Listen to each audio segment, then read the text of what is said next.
కోటరిని జగన్మోహన్ రెడ్డి దూరం పెట్టాలి. అవసరమైతే మళ్ళీ రాజకీయాల్లోకి వస్తా. పార్టీ పెట్టే ఆలోచన లేదు. పవన్ కు నాకు 20 ఏళ్ల నుంచి మంచి స్నేహం ఉంది. పవన్ నాకు మంచి మిత్రుడు.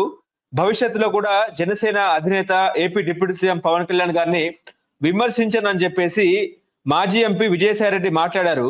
సో ఇదంతా ఆలోచిస్తే విజయసాయిరెడ్డి జనసేనలోకి వెళ్లే అవకాశం ఉంది అన్నట్టు కూడా చర్చ నడుస్తా ఉంది. సో మీకేమనిపిస్తుంది సార్? మరి ఎవరెవరి ఆలోచన ఎప్పుడెప్పుడు ఏమైందో చెప్పలేను, కానీ ఏమి అంటే బహుశా మళ్ళీ రాజకీయాలకు రావాలని కొంత ఉన్నట్టుని చూస్తే ఆయన మాట తిరిగి గతంలో నేను వచ్చేసి పూర్తిగా వ్యవసాయదారునిగానే ఉంటానని చెప్పడం జరిగింది అప్పుడు. కానీ ప్రస్తుతం చూస్తే మళ్ళా ఎక్కువ కాలము కేవలం వ్యవసాయదారుడుగానే ఉండేటట్టుగా లేదు. రాజకీయాల్లో ఆల్రెడీ చూసినవాడు కాబట్టి, ఢిల్లీలో కూడా చక్రం తిప్పినవాడు కాబట్టి అంత రాజకీయాల నుండి పూర్తిగా దూరం కావాలంటే ఆ రోజు చెప్పుండొచ్చు, కానీ కష్టమే. ఎవరికైనా, ఆయనకే కాదు ఎవరికైనా కష్టమే. తర్వాత మరీ వృద్ధాప్యమే కాదు కాబట్టి రాజకీయాలకి వచ్చే అవకాశాలు ఉండొచ్చు. అది ఎప్పుడనేది చెప్పలేం. కానీ మరి ఏ పార్టీకి అన్నప్పుడు మరి ఆయన వైకాపా నుండి బయటికి వచ్చాడు కాబట్టి మళ్ళా జగన్తో అడ్జస్ట్ అయ్యి జగన్తో పోవడమా, మరి ఆయన నమ్ముతాడా లేదా, దానికి అదొకటి. రెండవది వచ్చేసి ఇంకా జగన్ కాదన్నప్పుడు కాంగ్రెస్ పార్టీ పరిస్థితి ప్రస్తుతం రాష్ట్రంలో అంత ఆశాజనకంగా లేదు కాబట్టి కాంగ్రెస్ లోకి రాలేడు. ఇంకా మరి ఇంకొండేది ఏమి, కమ్యూనిస్టులు కూటమి.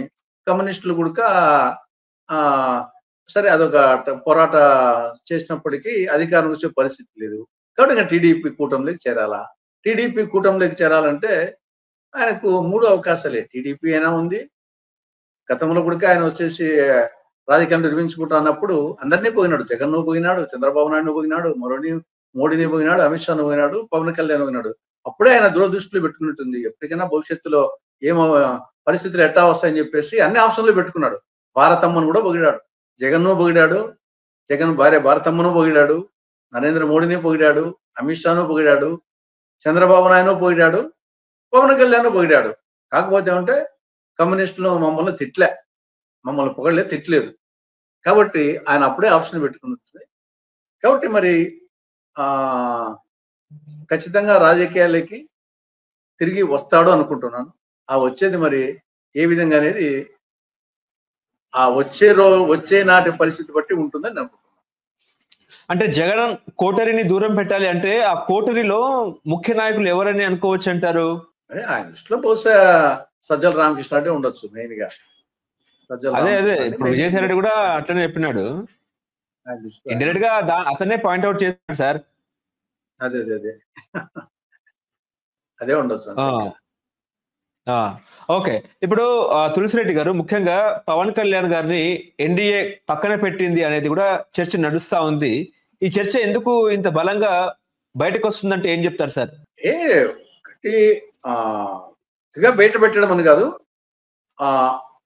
గతంలో ఎన్నికలకు ముందు వచ్చేసి న్యాచురల్ గా పవన్ కళ్యాణ్ బీజేపీ ఒకనొక దశలో టీడీపీతో పొత్తు లేకుంటే బీజేపీ పవన్ కళ్యాణ్ తో కలిసి పోదామనే స్థాయిలో కూడా ఎన్నికలకు ముందు ఆలోచించారు కాబట్టి అప్పుడు కొంత పవన్ కళ్యాణ్ కు కొంత ఎలివేషన్ ఎక్కువ మీడియాలో వచ్చింది.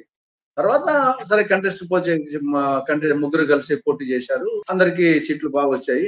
ఇంకా న్యాచురల్ గా వచ్చేసి ఆయన ముఖ్యమంత్రి అయ్యాడు, ఈయన ఉప ముఖ్యమంత్రి అయ్యాడు. కాబట్టి ఈయన లిమిట్స్ ఈయనకు కూడా తెలుసు. పవన్ కళ్యాణ్ వచ్చేసి ఆయన క్యాటలిస్ట్ అంటే ఉత్ప్రేరకం. ఆయన వేరే దాంతో క్యాటలిస్ట్ పని ఏమంటే, క్యాటలిస్ట్ కు సొంతంగా కెమిస్ట్రీలో క్యాటలిస్ట్ అని ఉంటుంది, ఉత్ప్రేరకం అని. అది సొంతంగా పెద్ద ప్రభావితం చూపదు, కానీ వేరే దాంతో కలిస్తే చాలా ప్రభావితం చూపిస్తుంది. అదేవిధంగా రాజకీయాల్లో జనసేన పవన్ కళ్యాణ్ ఒక క్యాటలిస్ట్, ఉత్ప్రేరకం.